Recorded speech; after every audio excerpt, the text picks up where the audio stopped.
নয়, একটু কষা কষা টাইপের করবো।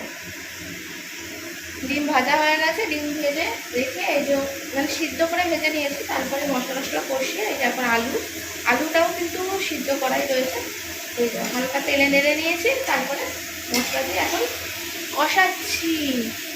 খাবে নাকি? চলে এসো।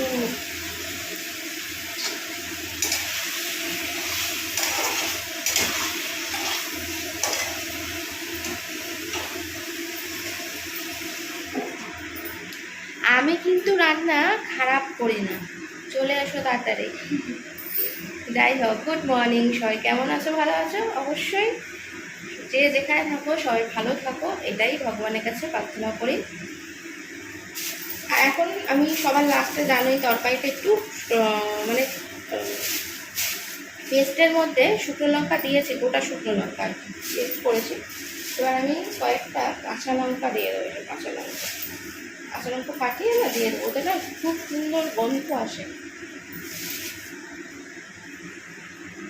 এদিকে ভাত হয়ে গেছে, ডিমের ঝোল হয়ে গেছে, আর এদিকে তো বেগুন ভাজা তোমাদের দেখিয়েছি, বেগুন ভাজাও হয়ে গেছে। কি চাই বলো তো? গরম গরম ভাতের সঙ্গে একটু বেগুন ভাজা আর ডিম কষা, ডিম আলু কষা আর কি, এই হলেই তো হয়ে যায়, আর তো কিছু চাই না। আর বাইরে পড়ছে বৃষ্টি, এরকম যদি বৃষ্টি পড়তে থাকে রাতে আমি কিন্তু একদম জমিয়ে করবো খিচুড়ি, কোনো কথাই নেই। কি বলো? দেখে থাকো ভিডিওটা, আশা করছি তোমাদের ভালো লাগবে।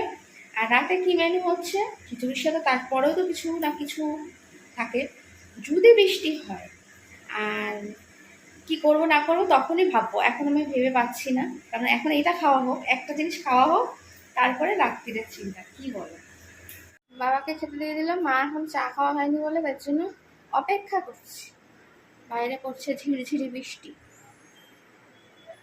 মেঘলা হয়ে রয়েছে, দেখো অন্ধকার হয়ে আসছে আর মনে হচ্ছে। দেখো চা, আর একজন খেতে বসেছে ভাত, দারুণ কম্বিনেশন, একজন খাচ্ছে চা, একজন খাচ্ছে ভাত। দিয়ে দিলাম, বাবার দেরি হবে, আস্তে আস্তে খাবে, আস্তে আস্তে খাক। আজকে তো ডিম, আজকে মেখে দেওয়ার কোনো ব্যাপারই নেই, মাছ হলে ছাড়িয়ে দিতাম। আর ওইদিকে আমি ভাবছি যে তোমার চা খেতে খেতে আমি ওইদিকে সব ওইগুলো ধুয়ে নেবো, চিংড়ি মাছ কাটতে অবশ্য অনেক টাইম লাগে। এখন এসেছিল মাছ এলা, তার থেকে চিংড়ি মাছ আর মাছের ডিম নিলাম, এখন ধুতে হবে। তো খেয়ে দিয়ে মঞ্চ ধুই, নাহলে অনেকটা টাইম লেগে যাবে। মাছ ওই ডিমটা না তাড়াতাড়ি ধোয়া হয়ে যাবে, চিংড়ি মাছটা ছাড়াতে অনেক টাইম লেগে যাবে। 500 মাছ নিয়েছি, 500 মাছ এই জন্য নিই না একসঙ্গে, কি বলো তো, ছাড়াতে আমার দম বার করে, আমার বসে বসে ওই ছাড়ানো ওই বর্ষার মধ্যে বিরক্ত লাগে। রীতি বাবার খাওয়া হয়ে গেছে, এবার আমরা বসে পড়েছি। এই যে আজকে করেছি কি দেখেইছো, দেখা হয়ে গেছে অলরেডি, বেগুন ভাজা আর ডিমের ঝোল। আর কি চাই? আর লঙ্কা দেবো,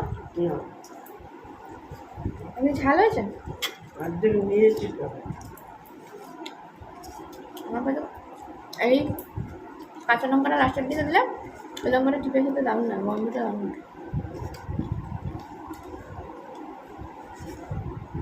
পুরো লঙ্কার যে স্মেলটা তরকারিতে চলে যায়, দারুণ টেস্টি হয়ে যায়।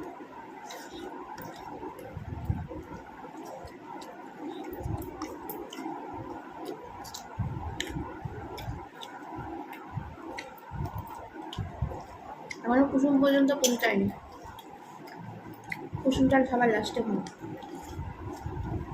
আমার মতন দেখে করো, অনেকেই করো আমি জানি, যারা ডিম ভালোবাসে তারা ফার্স্ট সাদাটাকে খেয়ে নেবে এদিক ওদিক দিয়ে, তারপরে কুসুমটাকে সবার লাস্টে।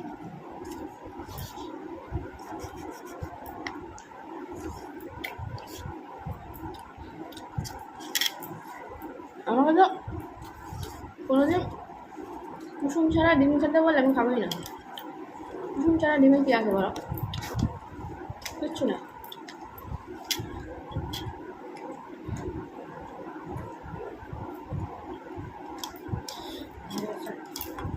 ভালো হয়েছে।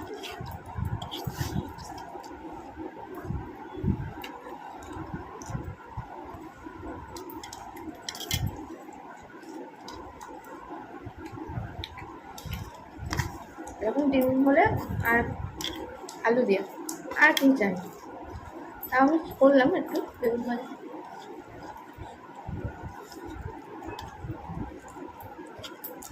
বর্ষার ওয়েদার, মেঘলা আকাশ,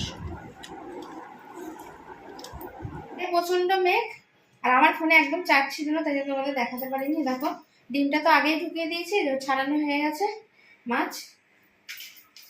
এই দেখো এই চিংড়ি মাছটা আজকে নিয়েছি, যখন রান্না করবো তোমাদের দেখাবোই।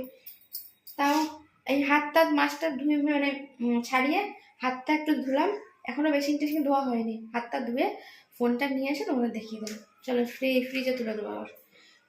আর কাজকর্ম তো চলতেই থাকবে। এখানে বাসন টাসন মাজা হয়ে গেছে, যেহেতু মাছটা ধোয়া বলে মা বাসন টাসন মেজে খালি করে দিয়েছে। এখনো গ্যাস ফ্যাস এই যে এদিকে পড়ে রয়েছে, গ্যাস ফ্যাস মোছা হয়নি এখনো। এদিকটা মোছা হয়ে গেছে, দেখো ইন্ডাকশানে এদিকটা মোছা হয়ে গেছে, যেগুলো বাসন টাসন রাখা হবে তাই জন্য। চলো কাজকর্ম করতে থাকি। ঠিক আছে, বাইরে পুরো একদম মেঘলা, ওই জন্য তো আলো জ্বালতে হয়েছে। স্নানও হয়ে গেছে, খাওয়া দাওয়াও হয়ে গেছে। ঠিক আছে, যেটুকুনি যা ছিল খাওয়া দাওয়া কমপ্লিট হয়ে গেছে। এখন কিছু অন্য কিছু একটু খাওয়া হবে। ঠিক আছে, আমি কেটে কেটে রেডি করে রেখেছি, না কেটে রাখলে কেউ খাবে না। কেটে কেটে রেডি করা রয়েছে, এখন মাকে আনার জন্য যাচ্ছে করে যাচ্ছে নড়ে চড়ে যাচ্ছে। আকাশ পুরো একদম, এখনও ভোর কাটেনি, মনে হচ্ছে সন্ধ্যাবেলা বৃষ্টি হবে। যদি বৃষ্টি হয় তো আনন্দের আর শেষ নেই, কিন্তু এখন বৃষ্টি হচ্ছে না, এখন কমেছে, কিন্তু অন্ধকারটা হয়ে রয়েছে, দেখা যাক। আর হালকা হালকা ছোটো ছোটো হাওয়া দিচ্ছে। এসে গেছে। হ্যাঁ লেবু খাবো না কেন? আপনি বললে হবে না? আমি পেঁপে কেটে রেখেছি, পেঁপে পাকা পেঁপে কেটেছি, কিন্তু পেঁপেটা না আমি বুঝতে পারিনি কেমন হবে জানি না, কালারটা কেমন দাও। গাটা একদম পুরো হলুদ ছিল, ঠিক আছে, টকটকে লালচে হলুদ। ভেতরে থেকে কেমন যেন লালচেটা কম, তার মানে ওরা কাঁচা পেঁপেকে পাকিয়েছে, সেটা বুঝলাম, কিন্তু মিষ্টি আছে খুব। এটা কী করে হলো? দেখো কালারটা ছোটো ছোটো করে কেটেছিলাম, দেখো কালারটা দেখে বুঝতেই পারছো কেমন একটা ফুটি ফুটি কালার, কিন্তু খেতে কিন্তু খুব মিষ্টি। ওইগুলো হচ্ছে আনারস খাই। বাবা ওঠো।